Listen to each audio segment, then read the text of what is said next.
आज जहाँ से मुशायरा शुरू होता आज मुझे वह पढ़वाया जाए।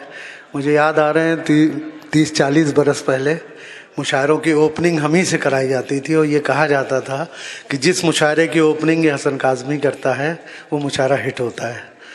तो अब बुढ़ापे का दौर है, अब ये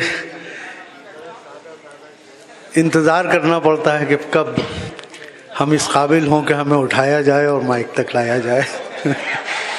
बहरहाल मेरी आज एक मजबूरी है, सुबह हमारी 6 बजे की फ़्लाइट है और मैंने आप सबसे दरख्वास्त की कि मुझे जल्दी रुखसती दे दें ताकि मैं वक्त पे पहुंच जाऊं।